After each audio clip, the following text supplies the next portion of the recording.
Hey everyone, welcome back to the Home Care Strategy Lab. Thank you all for tuning in week after week. I hope you are implementing what you're learning from the show, and I'm just grateful to have you here.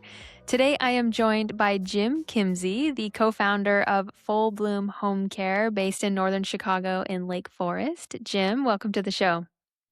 Thank you. I'm happy to be here. Your name has got a really nice ring to it. Almost sounds like a famous person's name. Jim, are you famous? There is a famous Jim Kimzey, but I'm not that one. Okay. He's one of the co-founders of AOL, America Online. Got it. Let's make you Yeah, famous in home yeah, care, though. right. The real Jim Kimsey is here today. It's great to have you here. We've gotten acquainted recently. I've interviewed Paula Marks recently on the show and met your co-founders over the last couple of weeks, and so I'm really excited to have you on the show and get you in the hot seat to talk about the model that you all are building. Let's start with your introduction. Tell us a little bit about yourself and overview your professional work history in home care. Okay. I first got involved in home care, and I started my first company in 2009. It was a company called Tender Rose Dementia Care Specialist. I got involved in home care the way a lot of people do, is I had a personal family experience, and so my mother had Alzheimer's. It was my job in the family to figure out what we could do to help my mom, and I did a bunch of research, and in doing that research, I realized that. As an adult child of somebody with dementia, there's a lot of other adult children out there. And the thing that I cared about is how good would the home care agency be at dementia care? I didn't care about anything else. And, once that idea got in my mind, I just started thinking, well, maybe I ought to create a company. And then I couldn't find any other company that actually did that. And that was kind of a red flag for me. But the idea that entered my brain was, if I do this, it'll help my mom. Everything I learn will help my mom. And then once I got that idea in my mind, I had to do it. And so I started Tender Rose Dementia Care Specialist in 2009, sold it in 2020 to Home Care Assistants. Thought I was going to retire, missed the home care industry, missed working with families, missed working with caregivers. So I came out of retirement a couple of years ago to start Full Bloom Memory Care in Lake Forest, Illinois, with my two co-founders, Andy Tysinger and Jennifer Muscat. Amazing. Toot your own horn for a second. Was Tender Rose really the first of its kind in California, even nationwide? I couldn't find at the time another home care agency that specialized only in dementia care. Of course, every home care agency does a lot of dementia care, but I couldn't find another home care agency that all of their clients had dementia, all of their caregivers were highly trained in dementia care. And when home care assistants was talking to me, they said they couldn't find one either. Now I would say there's at least 5, 6, or 7 home care agencies in the country that are focused exclusively on dementia care. And Okay. Tender Rose being one, and because it's still around and still doing only dementia care, and Full Bloom being another one, and I know of at least probably 4 others now.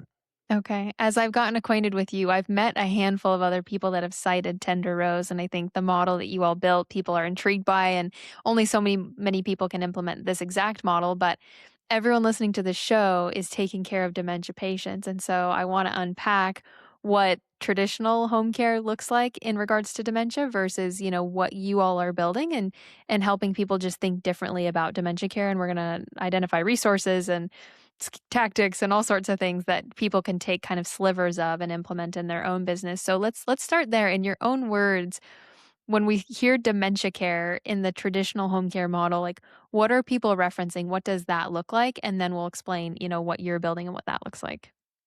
Well, I think everybody in home care knows what providing dementia care looks like, because every home care agency is doing it. I would say the difference between traditional home care and what we're doing at Full Bloom is we really focus on, I would say the biggest difference is we have relatively fewer clients who need more care over a longer period of time. They're willing to pay a premium for expertise, and they're looking for long-term care in the home. On the caregiver side, we have relatively fewer caregivers who work more hours for us over a longer period of time. We invest in their training. We also give them a lot more support in the field. And, we're giving them excellent benefits, medical, dental, 401k match, that type of thing. But mainly higher pay and consistent hours over a long period of time, and the opportunity to make a big difference in a family's life. And so we actually partner with a lot of traditional home care agencies, and what my pitch to a home care agency owner is not like, "Give me all your dementia patients," because that's the bread and butter for the industry. It's I pretty much say, "Give me the cases you wish you didn't have," right? And these are the ones that are verbally abusive, sexually aggressive, physically violent, maybe they've got delirium, or they've got some family dynamics that make it really, really challenging, and so a lot of times, if you have a really challenging dementia patient in traditional home care, you're burning out your caregivers, you're burning out your staffing managers, you're taking on a lot of workers' comp risk, a lot of reputation risk, and we're built to handle the hard cases. And so, you know, we don't we don't send our caregivers in to get beat up every day. We take the time and energy to figure out and work with the doctors and kind of figure out what is the right mix of kind of care, changes to the environment, and if need be, some help from the doctor's prescribing pad to kind of get the behaviors under control. But the fact that our clients need more care over a longer period of time means that we can invest up front to kind of figure that situation out. What percentage of a home care company, traditional home care company, thinking of your referrals, are these really hard dementia clients? Like 1% of their census or 10% of their census? And is that From reflective of the industry? from other home care agencies? Mhm. Well, I'll tell you this, if another home care agency calls and says, "We have a referral for you," we know it's gonna be really hard because nobody's given up a good revenue, high revenue client if they don't have to, right? And so we're if somebody's got, 100 clients, we might get the hardest one that that they have, right? I mean, it's probably 1 to 2%. It's not 20%. And that's kinda why I ask. It sounds like it's the top 1%.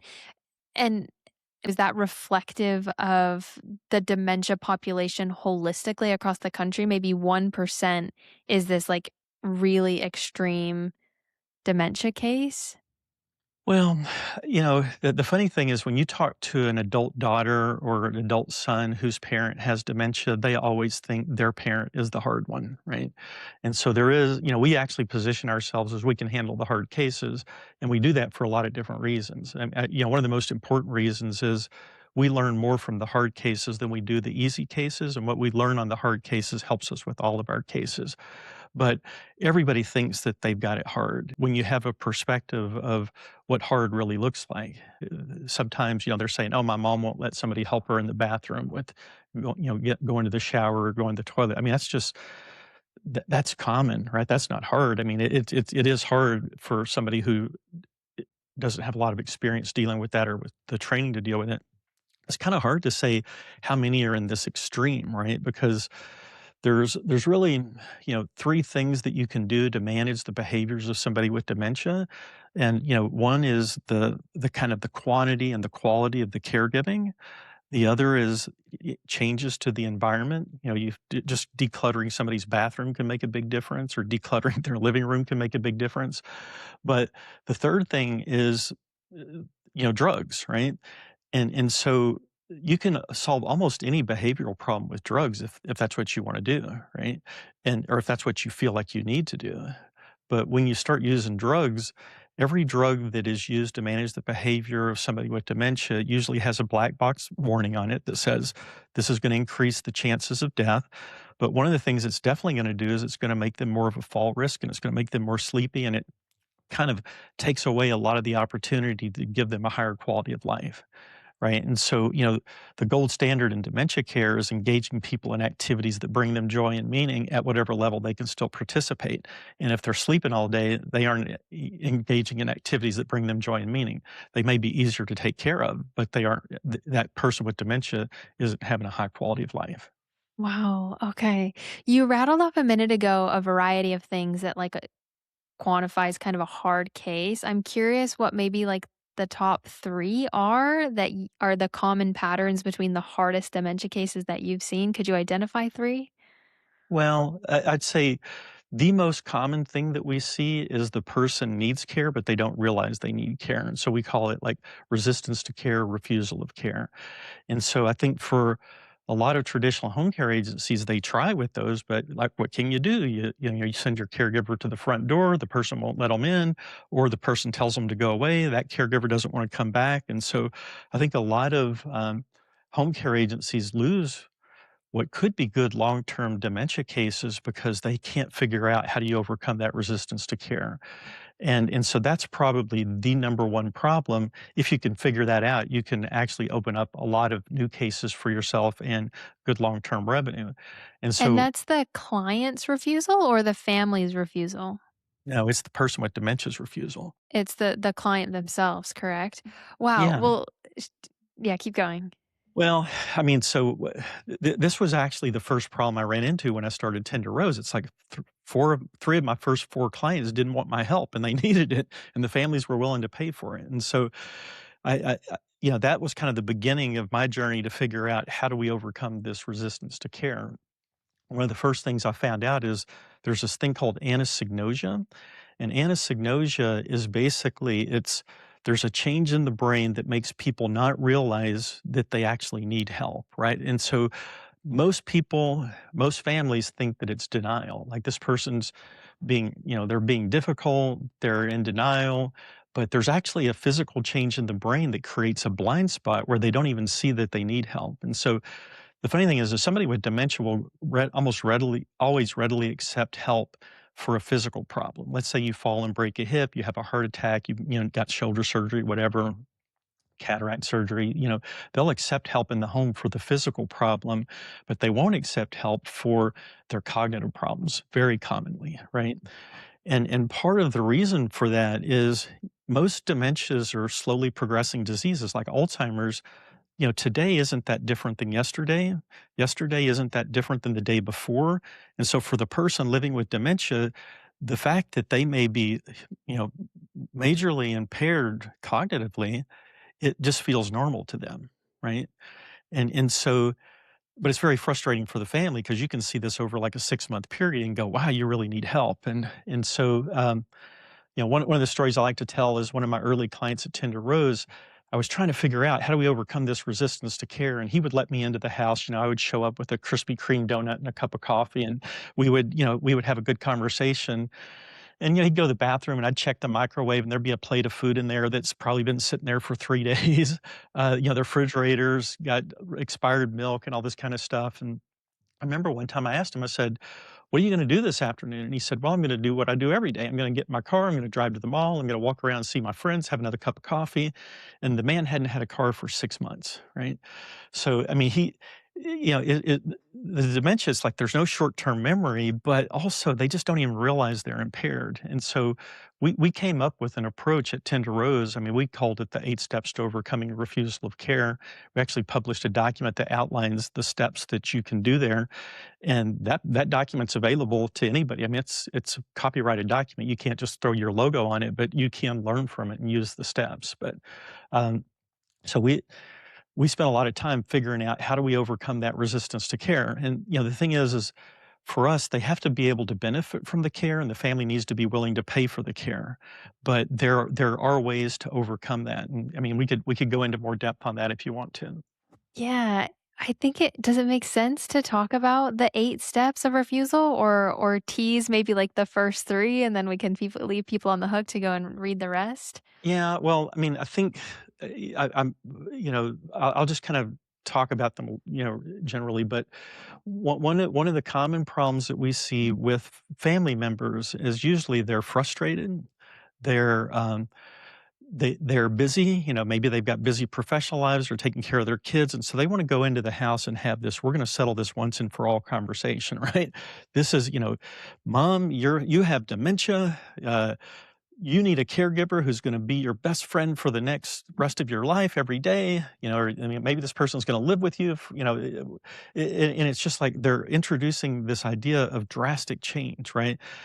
to a senior who thinks nothing's wrong, right? My kid's overreacting and all this kind of stuff. So, one of the first things you got to do is find one thing that the senior will accept help with, right? It could be housekeeping, it could be laundry, it could be driving to the beauty parlor, could be driving to the doctor's office, walking the dog.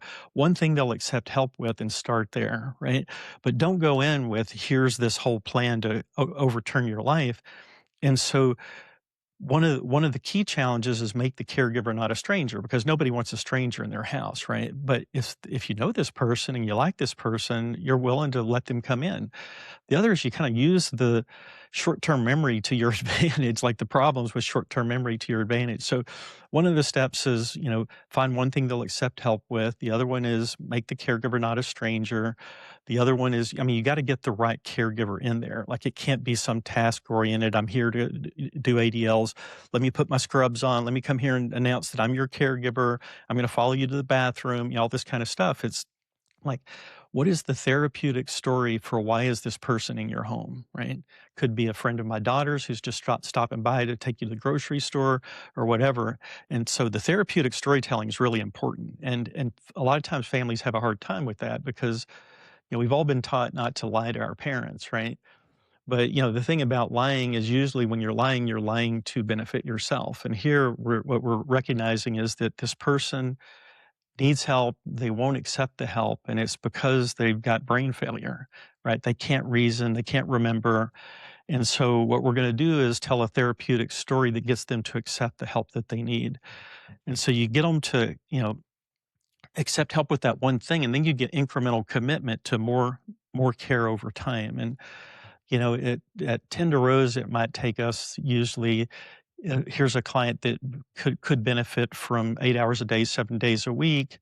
Um, Maybe they're refusing all care. We could usually get them to accept 8 hours a day, 7 days a week within 30 days by using this incremental commitment. But it's hard because you got to have the same caregiver going in every day. And what makes this challenging is we've got to create good jobs for our caregivers. And it's very hard to say, let's have somebody go in 2 hours a day for 5 days in a row and then have the ability to expand that to 40 hours a week. And so there's some logistical challenges and some scheduling challenges with it, but there is a way to overcome it.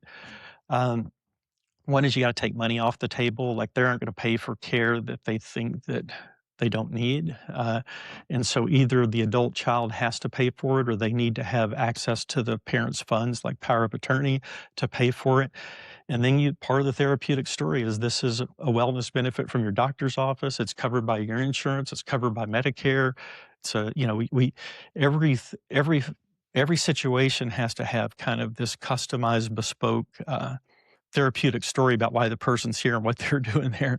And it's very much an interactive plan between us as the home care agency and the family members to try to implement this. Uh, so, those are the main steps. I mean, and then, really focusing on person-centered activity-based care as opposed to I'm here to do tasks like, the ADLs, like I'm here to bathe you or feed you or, things like that. It's like, uh, you know, really focusing on things that bring them joy and meaning so they're happy to see you. And, like don't hover over them, all day. So it takes a different kind of caregiver with a different kind of training, with a different type of approach to providing the care.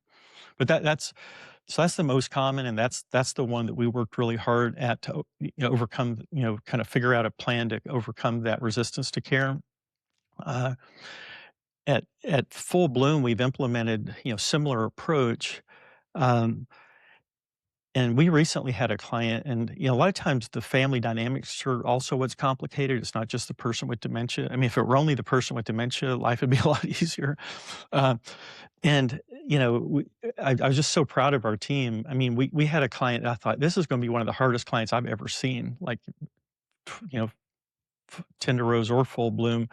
Between her resistance to care, the family dynamics were pretty challenging and she didn't have any care in the home. She was living at home alone, and they got her to accept 8 hours a day, 7 days a week in about 10 days, which I was just, I thought there's no way we're getting this contract signed very doubtful we're gonna be successful even in 30 days, and, the team just did an amazing job. So but anyway, it's that is one of the most challenging things. The other, we get really scary cases like physical violence, verbal aggressiveness, sometimes sexual aggressiveness. And you just have to have really highly trained caregivers that have a lot of support, and you can't be afraid, right? And the way you're not afraid is you take on the hard cases and you realize you can figure it out. You learn from those hard cases, and then the next one's not so scary. Jim, oh my goodness. I am writing notes. I am processing all of this in real time. This is fantastic. I have a few questions about everything that you just shared, and Okay. these might, catch you off guard. I don't know, but I'm curious. This like I get this storytelling component. There's a level of dishonesty of like, adapting the truth for the benefit of the senior. Is that hard for you to do? Do you feel morally like that's a challenge, or it's just the reality of the situation? I don't have a problem with it. I mean, I've seen I've seen what happens when you try to tell the truth, and I've seen what happens when you get comfortable with therapeutic storytelling, and the difference in the quality of life for the person living with dementia is night and day, right? So this is all done for the person living with dementia. If we encounter a family that says, we are not going to tell a therapeutic story. We're going to convince them that they need to pay for it. We're going to convince them. And I'm just like, good luck. Come talk to me after you've tried that with 3 other home care agencies, because that ain't going to work. That was gonna be my next question is, does the family knows the full truth and they have to be receptive to the therapeutic storytelling, and that in and of itself is a challenge in that they don't wanna be dishonest to mom or dad, but you have to explain to them the value that this brings. It's you know, a qualifier. Are you going to be a good prospect? I mean, I'm not going to waste my time trying to, I mean, one of the things we do is we've been doing this a long time. We are the experts at dementia care. You're the expert in your family. And if you guys can't get comfortable with this stuff, then you're gonna have to figure it out another way. But we're not gonna pretend like we have some magic wand that's gonna convince your loved one who has short-term memory problems and an inability to reason, who doesn't think that they need help, and we're gonna be, flat up honest with them. I mean, because How many families do you lose because of this specifically, the family's not on board with the therapeutic storytelling idea? I don't think we lose too many. I mean, usually by the time they're talking to us, they're pretty frustrated themselves, and they're just kind of happy to talk to somebody that actually has a different approach. Like they may have already worked with 3 traditional home care agencies who their approach was, let's throw caregivers at the front door and see what sticks, right? And every one that doesn't stick makes it less likely that the next one doesn't stick, right? And so they've already, most of the time, by the time we're talking to them, they've already experienced, let's not lie to them, or they're just happy that somebody has a different approach. Got it. Yeah, I think that's totally fair. Another thing that you mentioned was you want to make sure that this model, this type of care, this approach benefits them. You kind of mentioned that as like one of the qualifiers that you're confident that this will benefit them. Is there a population out there that wouldn't benefit from this? Yeah, I mean, like let's say you've got a couple and maybe the wife has dementia and the husband's taking care of her. And, she might, if she were living alone, she might need 24/7 care, right? But he's actually providing a lot of care. And one of the things is, the person without dementia doesn't want a stranger in their house either, right? And they're all worried about money. They're looking at how much is this going to cost, and they're feeling like, hey, I need to do something too. And so there are actually a lot of clients out there who might need, like in an ideal world, they might need 2 hours in the morning and 2 hours in the afternoon, or 3 hours in the morning and 3 hours in the afternoon, like a split shift, and it would kinda give the couple more alone time in their house and privacy and everything, but they need that extra support. The challenge is how do you staff that, right? Because the caregivers that do this kind of hard work, they don't do it because they enjoy hanging out with seniors, or they're looking to, maybe get some new drapes for the living room. It's like they're trying to support a family, right? And so they need a real job with real hours, consistency, good pay, and all this kind of stuff. And so one of the challenges, and I think a lot of times that I've met a lot of home care agency owners that try to give the client what they need, and then they fail and they feel bad, and the client's mad at them, and they've hurt their brand image and all this kind of stuff. It's like if you only need 2 hours a day in the morning and 2 hours a day in the afternoon, and that's what would actually benefit the client, then we're not built for that. Maybe there are some home care agencies that are built for that. I mean, maybe you've got a lot of caregivers, you've got a lot of geographic concentration of clients. Maybe you can pull that off, but we're not built for that. I mean, we're built for clients who need a lot of care over a longer period of time. But I think there is an opportunity out there for people providing traditional home care to say, we can give you those short hours, but the thing you're going to have to do is have a consistent caregiver come into the house every day. No, nobody wants 2 hours in the morning, 2 hours in the afternoon by a different caregiver every week. Got it. Because you mentioned the goal is to, in the first 30 days, get them to that 8 hours of care 7 days a week, and that's assuming and finding the client that needs that, but also to Right. protect and retain these caregivers. It's kind of like that's your ICP of they need high hours, they need high hours, but then Hmm. also really to preserve and protect the caregivers and that this needs to be sustainable and worth it for them, and if it's not, Yeah. this just does not make sense for them. But this is one of the things I think is important insight, and I learned this in my early days of Tender Rose when I was kind of evolving to the model that we're doing now. Is I had clients that needed a little, 4 hours a day, 3 days a week, and that's what we would give them. And then I also had clients that needed 24/7 care. And what I realized is that it didn't matter how many hours a week that they were, contracting for care or what the hourly rate was. They all had a really high standard. Like they all wanted an amazing person walking through the front door on a consistent basis that cared about them, that knew who they were, that knew the care plan, had been trained in the care plan, and that was trained in dementia care. And so just because one was, one might be generating 7,000 a week in revenue and the other's generating, 350 a week, they both had the same standards, right? And I could meet the 24/7 standard, I could meet the, 4 hours a day, 3 days a week standard, I had a lot of trouble meeting. And so I I didn't get in this business to disappoint my clients, so I'm gonna focus on these long-term clients. So the question on my mind and everyone listening to this is how in the world do you find these caregivers that are willing to do this? To take the absolutely hardest dementia cases out there, how do you find people willing to do this? And then how do you keep them? How do you retain them? How do you train Mhm. them? Like, how do you find them and then how do you keep them? Well, when I first started Tender Rose, my big question was, "How come nobody else has done this?" Right? And I remember I talked to Stephen Tweed, a lot of people know who Stephen Tweed is as a consultant. He said, "I don't know, like, there are facilities that do dementia care only. I don't know why there's not a home care agency doing this." And he said, "Maybe it's because it's hard finding caregivers that wanna do this," right? And I think about that conversation a lot because what we learned is there are a lot of caregivers that like doing this, right? You just got, you got to go find them. But there are people out there who absolutely love taking care of somebody with dementia, right? Most of them have had a family experience. They've taken care of a grandparent. They grew up around this, but it brings them joy and meaning to their life to be able to improve the quality of life for another person, and particularly somebody who's vulnerable that has dementia. And so the reality is it hasn't been hard finding people that love this kind of work. And that's part of why I love doing it, is because there are a lot of people out there that it brings joy and meaning to their lives to be able to create quality of life for somebody with dementia. So it's like, how do we find caregivers? I mean, we advertise on Indeed like everybody else, but maybe our ads are, a little bit different. We're making it really, really clear. All of our clients have dementia. We're looking for people that want to improve the quality of life for somebody with dementia, that understand something about person-centered, activity-based care. Like you aren't just doing ADLs all day long. But we also rely a lot on employee referrals.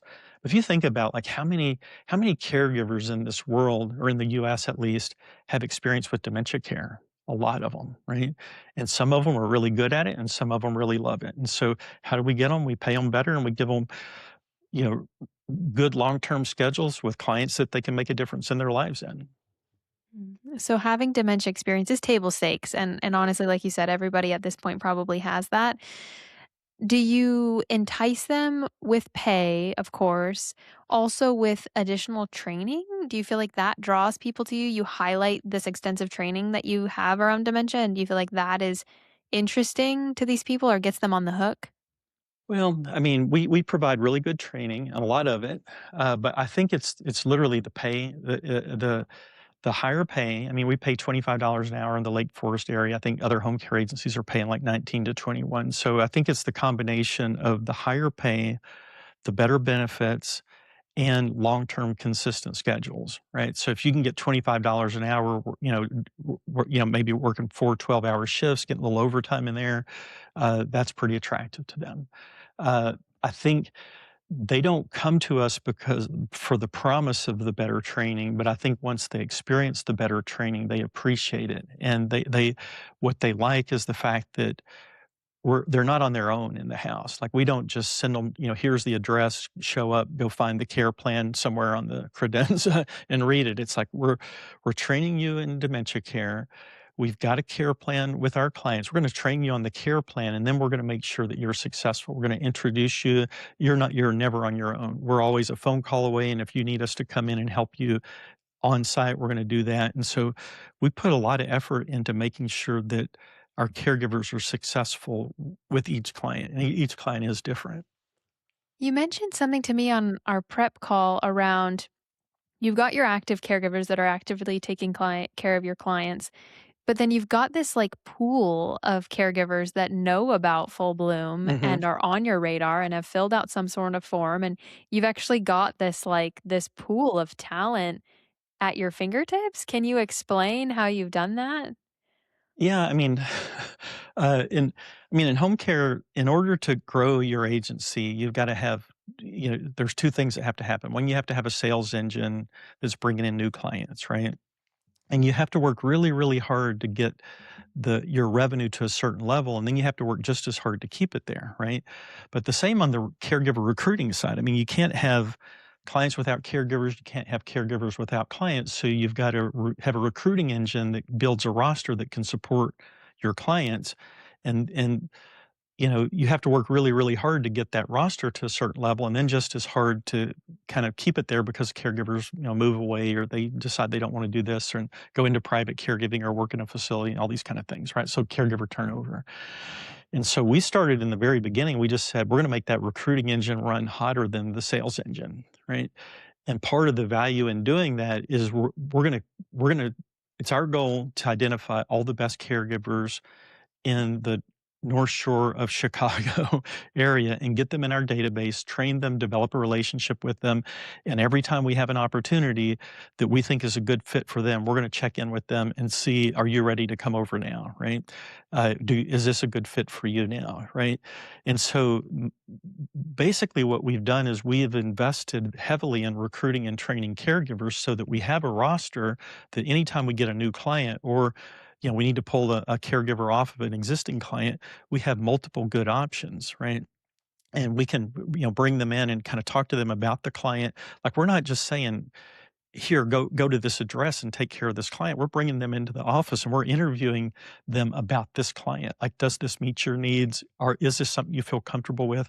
Because some of them are going to be really challenging. And, caregivers can turn down work for lots of different reasons. It might be the schedule doesn't work for me, it's too far away. I don't they have dogs or cats or whatever, or I'm just, I'm kind of afraid of this client. I don't wanna I don't wanna, get punched in the mouth, right? And so, but then there are others that say, "Yeah, yeah, I think I can deal with this." And so, yeah, we just spend a lot more time recruiting and onboarding caregivers to make sure that we don't ever lose a client because we don't have enough caregivers. And having that big roster gives us a lot of leverage to hold our standards really high with the other caregivers. No caregiver can hold us hostage because the client likes them, right? I mean, we care a lot about consistency and reliability. This one of the things we talked about in the prep call is for every caregiver, we're measuring on every shift. Well, first of all, we publish our schedules in advance, and we care about consistency. Like, that's really important for anybody with dementia. And so what we're doing is we publish the schedules literally months in advance, right? But, if in May you wanna make a change to your schedule in June, that's fine, right? But when June rolls around, you don't get to make any changes to your schedule unless there's a good reason, right? You can't just call us up one day and go, "Hey, I've decided I wanna take this Saturday off. Deal with it." It's like, "No, no, in May you said you could do this. We're gonna expect you to cover that shift." And so what we're doing, I mean, obviously, if they have to do something, we're gonna find a replacement for them, but we're not it's not like the norm. It's not like this is generally accepted behavior. And so for every caregiver on every shift, we're gonna, did you cover your did you cover your scheduled shift? Did you clock in using the app? Did you clock in on time, and did you clock out using the app? And did you, do your shift report well, and things like that? And so we set a really, really high standard, but having that roster of really good caregivers that we can turn to just gives us a ton of leverage. I mean, we never fire anybody willy-nilly. I mean, we always coach them, we always give them a chance, but we let them know this is behavior that we will not accept. So either change your behavior, or we're going to find somebody else to replace you. And we can replace anybody on any one of our schedules like in 2 days, no problem. So I want to make sure I really understand this. These people are coming to you via your Indeed, via your applicant sourcing. They're coming to you, correct, through all of these channels. And then once they're in, you have like a high qualification or screening process. You identify they're a right fit. What do you tell them? You say, we don't have clients ready for you, but come and do our training and then we will let you know when we do? Or like what exactly do you tell them to keep them on the hook? Well, I mean, we let them know that we don't have it, like, we don't have a like, if a lot of caregivers are very savvy, they're like, "Do you have a schedule for me next week?" And a lot of caregivers need to be on a schedule, and so we're very honest with them to say, "We're gonna have a new hire orientation," we have one every Thursday. "Come in, we're gonna pay you for 9 hours of in-person training, role play, video. I mean, it's going to be some of the best dementia care training you've ever had, and it's going to help you with any client you have with any agency or working privately, right? So it's valuable training no matter what. Then we're going to pay you for 10 more hours of Care Academy training, right? And a lot of that's the compliance stuff for the state. So you're going to get a lot of hours out of this at a really good rate of pay. I mean, we don't pay $25 an hour for training. I mean, it's more like 16.50, but but and then when we have a client, it's gonna be a really good client. Like, it's gonna be full-time hours, consistent over a long period of time, but you have to be a good fit. Like, the client has a say in this. Like, we don't just throw caregivers at the client. We interview caregivers for each client. The client lets us know if this is a good fit for them. And so the opportunity is a good long-term career, but it isn't guaranteed that you get on a shift next week or the week after that, right? And so a lot of times we're putting to work people today, like maybe this week we start a new case, we might put somebody to work that we first trained 4 or 5 months ago, right? But we stay in touch with them all the time. Like, we don't want them, so it's a very different model than traditional home care where the best practices, can we reduce the amount of time between when they hit submit, on their application, and then they can be on a billable schedule. uh, and we're going to, try to speed that up. And yeah, I always think about like how horrible that would sound to a family member. Like, "Hey, we're really good at recruiting. This person, we met them 30 minutes ago and they're already on your schedule." I mean, that's not a great look for a client. And so anybody who shows up at one of our clients' houses, we have met in person multiple times. We spent at least 10 hours, like 9 hours in the office training them, and we've had multiple interviews going over the care plan and things like that. And so it's optimized for creating really good care for our clients and good long-term jobs for our caregivers. And a lot of them understand that. It's like, "Hey, I can keep, fill in my schedule with these 3 home care agencies that I'm on the roster with. Just let me know when you've got a client for me." But we don't ever, like, if they say, "Hey, I'm quitting my job and coming to work for you," we're like, "No, no, don't do that." This is fascinating, Jim. So if I'm hearing this right, you are paying to train caregivers that are out working on other agencies' dimes. That is, like, mind-blowing to probably people listening to this, but this is what it takes to do your model successfully is you have to find the very best dementia-trained caregivers out in your market, go above and beyond to train them, and then keep in contact with them for months, and then when the right fit shift client situation opens up, then you match them together and then you're off to the races. But I think this is so fascinating that you're literally paying to train them and then just retain them in your pool. And then, hopefully within a few months there's an opportunity for them to get working. But I love this. It's like you're so dialed into what it takes to do this successfully, and you understand the commitment and the investment and the ROI on finding these people and training them and retaining them for months before they even have their first shift. I'm mind blown. Well, I mean, I talked about, part of our business model is we have, relatively fewer clients who need more care over a long period of time. And so, you know, every client to us is way more valuable on average than your traditional home care. I mean, you know, we sometimes get clients that need 24/7 care for years, right? And so, they may generate 1 to $3 million in revenue. And so we don't want to blow that relationship up before it first starts by saying, let's take a caregiver that we've only ever met by phone. We hired them in 2 days and trained them online and send them into this house and hold our breath and hope it works, right?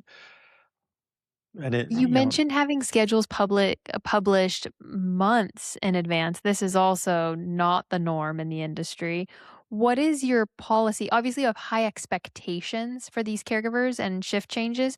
Do you have a literal policy that says you can't make changes 15 days out, 30 days out, 60 days out? Do you have something in writing?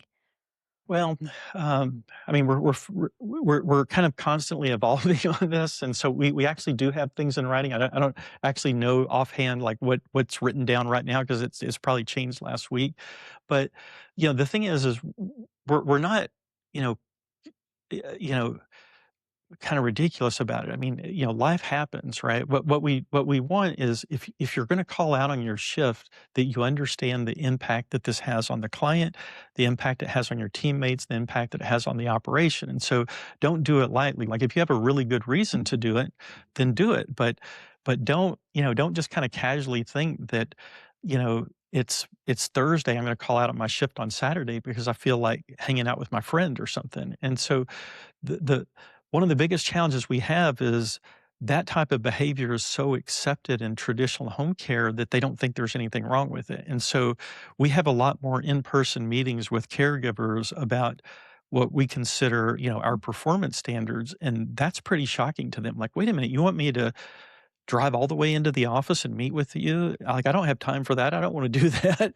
And we're like, "Yeah, you are coming in if you wanna stay on the schedule, but we are gonna pay you for your time to come in, but we gotta get on the same page here about, like, what's acceptable here." Like, we don't just pay you more and give you good, consistent hours over a long period of time without expecting something in return.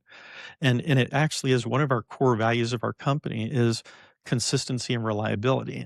And we measure every employee, and particularly caregivers, on, are you living up to our values on consistency and reliability? And do you understand what happens when you call out on short notice or even a week's notice? And so, it just requires a lot more interaction kind of from a human resources perspective. And we're not beating caregivers up. I mean, we're telling them what we like about them and just saying, "Hey, if you could just." And one of the things I'm very proud about is the the the fact that we work really hard to coach our caregivers to get them to meet our standards. And I mean, we had one caregiver, like one of the things we do is we actually we have a performance bonus. Like I told you, we measure, did you cover your schedule? Did you clock in on time? Did you use the app? Did you clock out on time? Did you use the app? Our caregivers get a 50-cent per hour bonus if they meet our standards for consistency and reliability. So some of our caregivers are making an extra $100 a month just by kind of doing their job, right? But it gives us an opportunity to talk to the ones who are falling short and to say, "Did you realize you could have, like, if you hadn't called out, you could have made 100 extra dollars, and if you keep calling out, you're going to lose your job, right? Like, let's work on this." And so, we have, by measuring all this, if you're, I'm a big believer in kind of the 80/20 rule, like 20% of your caregiver is going to create like 80% of your customer service problems. And if you know who those are, you need to either coach them to your performance standards or get rid of them. And it's just as simple as that. And by having that whole roster, of people waiting, kind of chomping at the bit to have a good long-term job with us, we have a lot of leverage on that. But we always try to coach, and recently we've had one caregiver, client loves her, she's amazing as a caregiver, but she calls out a lot. She's late a lot. Uh, and we've had her come into the office a couple of times. We just made it really, really clear that this is the last warning. And last month, I was proud to give her consistency and performance bonus, like $100, because she actually changed her behavior. And if she hadn't, she wouldn't be with us. Mm. So you said you have a lot of face time with these caregivers in the office, and again, I think that's maybe different than the norm and that it's not uncommon to not see a caregiver for months and months on end, maybe even upwards of a year when you have these, like, really great longstanding caregivers. How often would you say you're interfacing with the majority of your caregivers? Is it weekly? Is it biweekly, monthly? How often? For for the ones that aren't a performance problem, that are just showing up and doing their job every day, we aren't gonna see them in the office that much, but we do have client care coordinators that go out into the field and visit with them in the client's home and check in with them there. We check in with them by phone. I mean, coming into the office is not something somebody wants to do. I mean, because a lot of times they don't live that close to the office, and so it's not like coming to the office is a great thing for them, like, they're not looking forward to it. But we do go out into the field and check in with them there, and we check in by phone. But it's like, I would say there's probably not a caregiver that we work with that we're not talking to at least 2 or 3 times a month. When you talk about the norm being call-outs happen, there's just issues with scheduling in every home care company. To me, the way you described it, it kind of sounds like a mindset shift and a lack of clear expectations and communicating those frequently. Is that what it Mhm. chalks up to? Or what would you tell all the owners listening to this about how to avoid call-outs? Is it communication? Is it expectation setting? What does it really boil down to that they can learn from? Well, I think it's a mind shift, really. I mean, I had an experience at Tender Rose that kinda changed me around a lot of this stuff, and I know a lot of home care agency owners. One of the hardest positions in home care is the staffing manager, like the person who has to manage the schedule and to be on call. On call burns people out, and so, we had a couple of staffing managers quit because they got burned out. My 2 best staffing managers were hanging on by a thread, and I knew we had to fix this problem, right? And so I made a deal with them. I said, "I will be on call 3 weekends out of every month until we fix this problem." And so Friday night to Monday morning, I'm on call, and it was horrific. I mean, I was, like, chained to my desk on the weekend. Sometimes I didn't have time to shave or shower, and I was like, "No wonder these people are quitting. This is horrible," right? And we'd have caregivers calling out at the last minute, and so stressful, and you're trying to, you know, cover 2 call outs at once and things like this, and so I'm really glad I did that, because I'm just like, no wonder, like, this job sucks, and we need to make it so this job doesn't suck. And so it's like you start kind of looking at, like, what are the root causes of this? Like, what are we allowing? What kind of behavior are we allowing? And who's calling out? And how often have they called out? And all this kind of stuff. So that's why, yeah, I learned things like you gotta measure this stuff. You gotta figure out who your problem children are and deal with them, right? And so I think part of the mind shift. I mean, there was a book that I read, like I know, like, a lot of people in home care now talking about, like, hospitality, right, is, like, a big thing, and many years ago, I found this book called Setting the Table by Danny Meyer. He's the guy who started Shake Shack, but a lot of great restaurants in New York City, and he had this management philosophy that somebody else defined for him. He was just doing it, right, but it was called the salt shaker theory of management. And when he was a young restaurateur, he was very frustrated because waiters weren't doing what he wanted them to do, the cooks weren't doing what he wanted them to do, the clients, the customers weren't doing what he wanted them to do. And so a good friend of his came into his restaurant and basically said, he said, "Here, let's do a little demonstration." He goes, "Set the table now. Put that salt shaker right where you want it, right?" And then he said he put it where he wanted. "Is that where you want it?" "Yeah, yeah, okay, that's where I want it." And then his friend just moved it a few inches off to, like, say, the right. He goes, Now what are you gonna do? He goes, Where do you want the salt shaker?" And so he's moved it back, and then his friend moved it again, and then he moved it back, and he goes, "Yeah." So the salt shaker theory of management, basically what it evolved is where you want that salt shaker is your standards. You define those standards. You don't let your caregivers define those standards. You don't let your clients define those standards. You don't let your referral sources define those standards. You have your own standards and you stick to those. And you don't let anybody move your salt shaker. But you also don't let them move it like 20 times and then blow up at them. It's like, so the management philosophy was this idea of constant gentle pressure to do what you need them to do, right? And so yeah, I think a lot of times in a lot of companies, but particularly in home care, the caregiver is a problem, you don't deal with it. The caregiver's a problem, you don't deal with it. Caregiver's a problem, you don't deal with it, and then you blow up, and now you're mad. Now you fire them, and you just look like a jerk, and all your other caregivers are like, we've got a lunatic for an owner or whatever. Uh, but with this idea of constant gentle pressures, every time they don't live up to your standard, you remind them of what your standard is, and it's this constant gentle pressure to go for them to adopt your standard. And that only goes so far. Eventually, you're going to say, look, we've been trying this for a long time, but you keep trying to implement your standard, not my standard. So we're going to have to let you go. And so we kind of combine this philosophy of, Danny Meyer's like salt shaker theory of management with, some stuff that we learned in the EOS or traction, the entrepreneurial operating system. I know a lot of home care agency owners are running that. We ran that at Tender Rose and we do it at Full Bloom as well. And one of the ideas for managing people in EOS is this idea that your employees, it's called GWC. Like, do they get it? Do they want it? And do they have the capacity to do it? Right. And so when somebody's not clocking in on time or they're calling out, we bring them into the office and we use this thing called a people analyzer. And it's basically just a form that comes from EOS. And we're going to talk about what they're doing well, what they're not doing well, and what they need to do to get things on track and what the consequences are if they don't get things on track, right? So that's our constant gentle pressure. It's like we're really clear on what our expectations are. And we're also very clear on what's going to happen if you don't meet those expectations. But we're not going to fire you. We're not going to get mad at you and fire you tomorrow, but we are going to fire you in 3 months or 2 months, whatever we've outlined here, if you don't change your behavior. So it's worked well for us. And so it, by setting those standards, like having that mind shift and setting those standards and holding to those standards, it solves a lot of your problems, right? Because it turns out that your caregivers are much more coachable than you realized, right?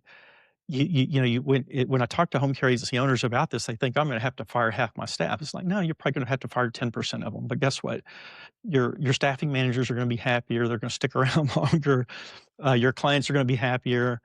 And even when, you have clients who say, "You can't fire this caregiver, they're the best one." It's like, yeah, but they're, everything they're doing is impacting the team, it's impacting our other clients, we're gonna set our standard, we don't let you set the standard. Yeah, if you let go the 10% of your hardest caregivers, the 40% of your issues walk out the door with them.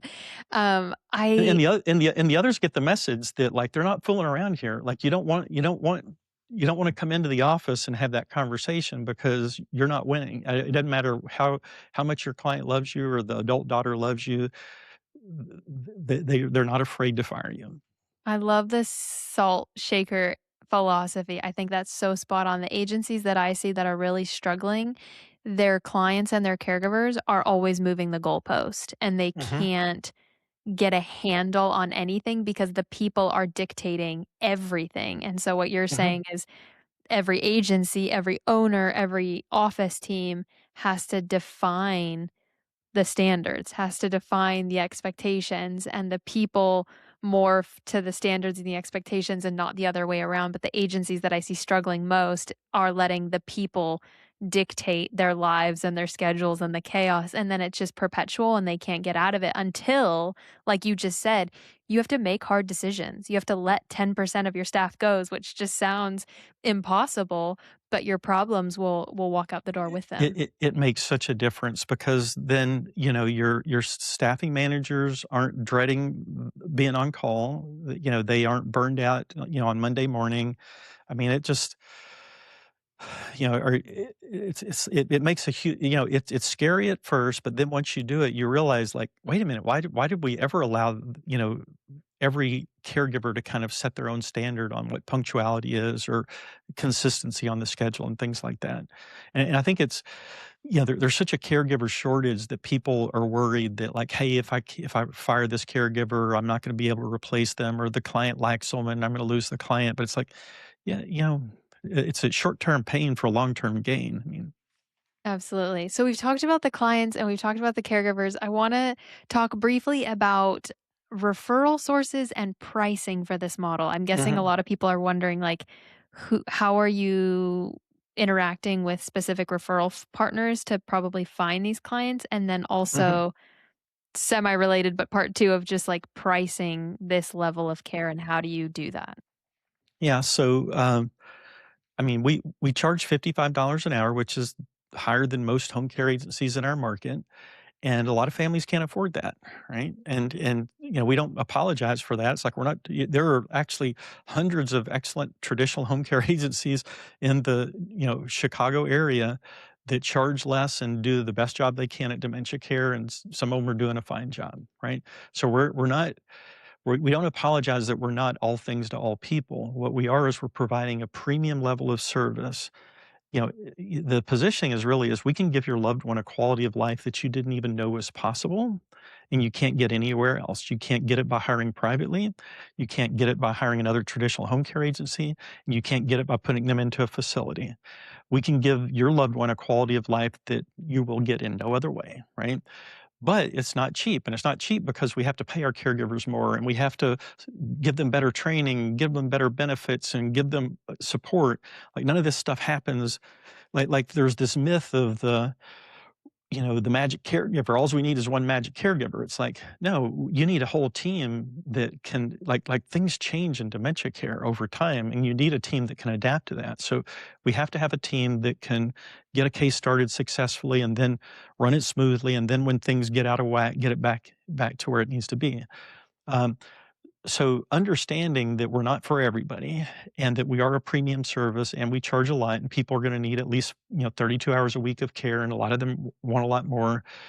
We're targeting wealthy families that can afford the best, right? So we have to target referral sources who serve wealthy families, right? And so you know, we don't get to go out to, every referral source and say, give me your dementia patients." We gotta find out, like, do you ever interact with families that can afford our service? Because 'Cause we're wasting our time and your time you know, if you're not, right? I mean, and we actually get a lot of calls from families who cannot afford our service. And we always take a deep breath and say, how can we help this person? And so that's what makes us a good partner to other traditional home care agencies is sometimes they don't have dementia, sometimes they can't afford us, but we're always trying to help them solve their problem. Like who can we turn to? Who can we, refer them to? Is it our neighbor down the street that is willing to do 4-hour shifts 5 days a week, because that's what they need. Uh, but as far as referral sources, we've talked a little bit about this. I mean, I think about it in terms of like a 2 by 2 matrix, and maybe on the horizontal axis, you've got how many people with dementia does this person see, or how many families do they see? Kind of going low from high. And then on the vertical axis, how many families, wealthy families, do they see? Low to high, right? And the sweet spot for us are the ones that see a lot of wealthy families and see a lot of families that are struggling with dementia, right? And so, in that upper right-hand corner would be referral sources like geriatric care managers, other home care agency owners, uh, concierge doctors, doctors at academic medical centers that have like a memory care unit. I mean, because a lot of wealthy people that have challenging behaviors end up at these academic medical centers like Northwestern or in the Bay Area, UCSF or Stanford. And so, you know, w- w- we're not targeting every referral source that ever sees somebody with dementia. We're targeting the ones that see wealthy families that have dementia. And we have a different pitch for them. And our best clients are ones that have already had a bad experience with either private care or traditional home care. And we already know what problems they're going to have. They're going to say they were great Monday through Friday, but they could never staff a weekend, or they the person, was fine until my mom needed personal care, and now that person can't get my mom to bathe or can't get my mom, won't my mom won't let them help with toileting, things like that. And so they're kind of predictable, or, it's like, or they don't speak English, they don't drive, they're inconsistent, they're late, they create drama, they argue with my mom, things like that. And so there's a lot of things that we're very familiar with, and we can, our best referral sources are the ones who know dementia really well. And so this is one of the marketing challenges for anybody trying to, kind of market themselves as good at dementia care is, guess what? Every home care agency says they're the experts at dementia care, right? And how do you overcome that obstacle? How And and exactly do you do that? Because that is the question. and so I'll get to that in just a second, but Okay. so but think about that, like for these referral sources, everybody's coming at them saying we're the experts in dementia care, and so when you walk in and say we're the experts in dementia care, you are just more noise, right? So you can't just talk a good game, you have to walk a good game, right? And so part of what we do is we go to these high value referral sources and we say, why don't you give us a try with one of your most challenging clients, right? And so we prove ourselves on the hard cases. And they might have a lot of home care agencies saying we're the experts in dementia care, but they don't have a lot coming in saying, you got somebody who's physically violent, you got somebody who's refusing care, let us have a crack at that. You know, because we that's what we do, right? And so we prove ourselves on the hard cases, then they know, like, oh, they don't just talk the talk, they walk the walk, and they can do this. And that's the more of the hard cases we do, the better we get at it, the better our caregivers get at it. We end up, like, one of the great values of taking hard cases is that's where you will identify your superstar caregivers who have potential to grow into care coordinators or even higher levels of management. And one of the things I was very proud of at Tender Rose is a lot of the people who ended up in senior management at Tender Rose started out in entry level positions, either as caregivers or staffing managers, and they grew within the organization and took on more and more responsibility. And part of how they proved themselves was the really hard cases. And so, like, a future superstar on a really hard case, they identify, they show you who they are by, they don't complain about the client, they don't they show up to work even when it's hard, and they actually help their teammates get better. They don't, like, hoard the information, right? They share, this is what's working for me, and they're looking for ways to make life better for the family, looking for ways to help the company succeed, looking for ways to help their teammates succeed. There are a lot of toxic caregivers out there who think I am the very best at what I do and I'm not telling anybody else. And usually they're not that good anyway, but So you take the very hardest cases, but then you put into practice everything that we've covered today. It's that you take the hardest case, but then you're on the hook to deliver, and that's where a lot of these agencies falter is you overpromise your dementia care expertise, and then it comes down to these really hard cases and they fail. They can't manage the level of complexity that exists, but what you all do differently is you take the hardest cases and then you deliver exceptionally well, and then that referral source is in your back pocket whenever it comes to that right fit client that you're looking for. right. Well, then they're more interested in who else can you help me with, right? And I mean, we don't want only your hardest hard cases. I mean, we can improve the quality of life of any person with dementia by our approach. And we haven't really talked about that yet. And I think it's important, for your listeners to understand, like, we didn't figure this out all by ourselves, right? Uh, when I was first starting uh, Tender Rose Dementia Care Specialist, I was doing research and I found a book that was published by the Alzheimer's Association, and it has kind of a funny name, and I'll let me read it to you. But we're going to provide a link to this. In the show notes, absolutely. But this was published in 2009, so it's 17 years old. It's called Dementia Care Practice Recommendations for Professionals Working in a Home Setting, Phase 4. But what it does is it's a 65-page book that is very comprehensive and very prescriptive. It tells you what to do and how to do it. And it's basically For me, this is what got me into dementia care. As the adult child of somebody with dementia, you hear a lot of, messages once your loved one's diagnosed, like it's going to be hard, the doctor's clinical, your friends, kind of remind you how difficult it's going to be, and family members. And so you're dreading what the future is like for your loved one, and for me, for my mom. And there was a paragraph in there that said something like, no matter where the person is in their dementia journey, they still have the possibility for a high quality of life, and that quality of life will be determined by the nature of the relationships that person has with their family, their community, and their home care provider.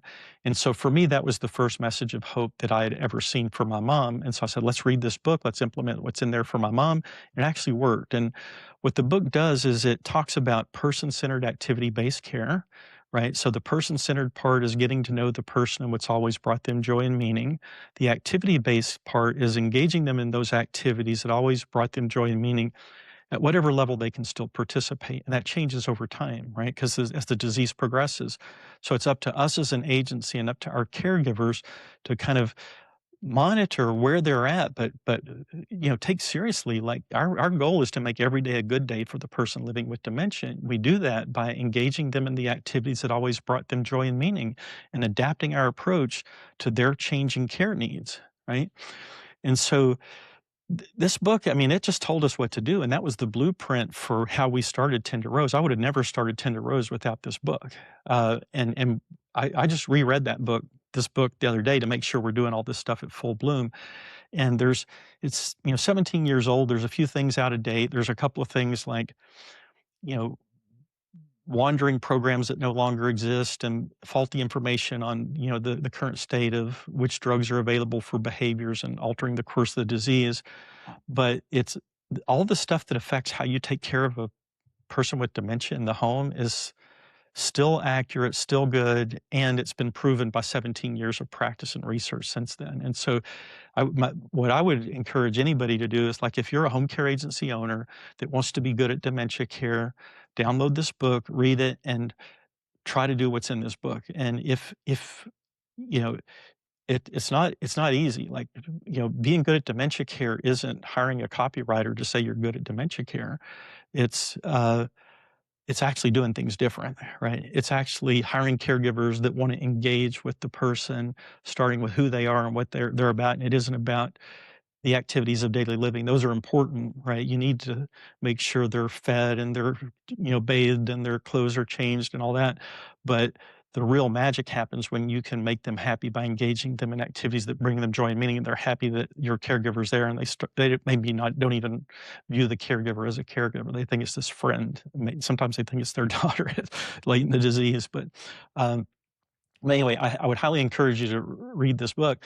And you know, I've been doing this, I don't know, 2009. I mean, 17 years. 17 years, and I read that book and say we still have room for improvement, right? And so there's never a time, I think, when any home care agency owner should just say we figured this out. We can rest on our laurels. There's always room for improvement.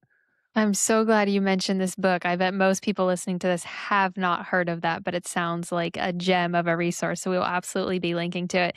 Jim, you're a stud. You're such a straight shooter, which I love so much about everything that you're saying. I could just sit back and listen to you all day because I feel like you're just so spot on with all of your comments. And this is exactly what so many people need to hear. Even though we're talking about your model specifically, these are just like fundamental principles that you've talked about today that I think home care is just lacking in some of the just the Mhm. depth on these best practices, and you've articulated them so, so well.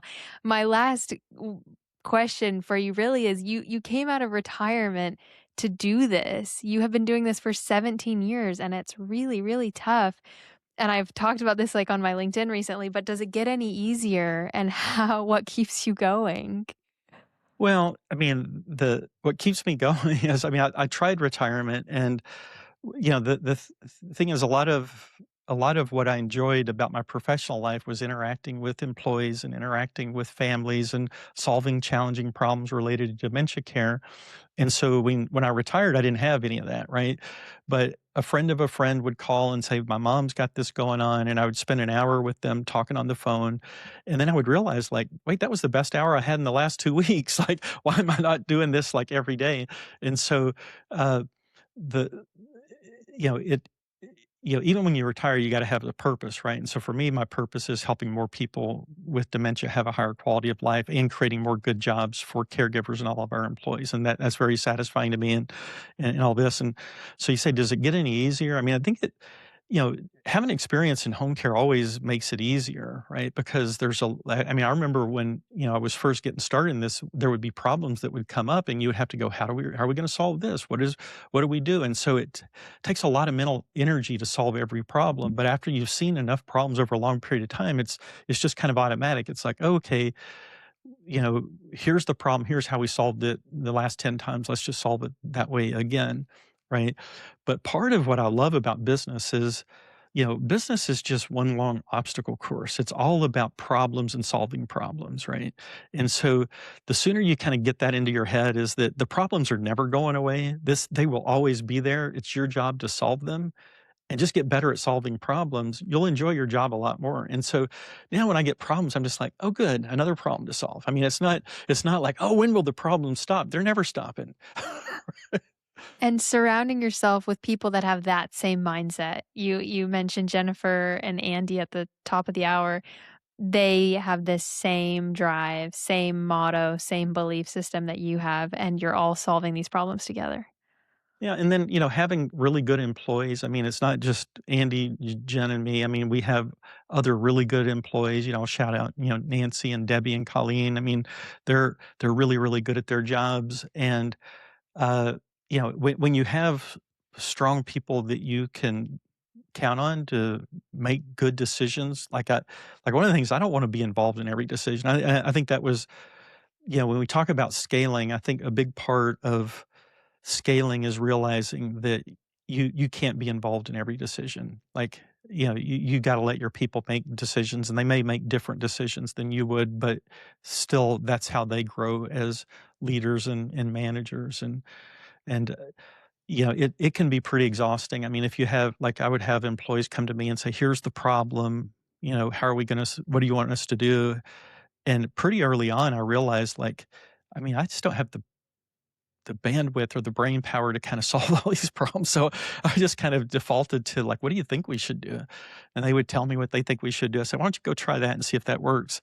And that took a lot of burden off of me, but it also helped them develop as leaders and problem solvers. Cause it's like, I'm not micromanaging how they solve the problems, and that's how they got really good at it, and that's how a lot of them, like I say, rose from entry level positions to leadership positions at the company, is they were solving problems, and I wasn't telling them how to solve the problems.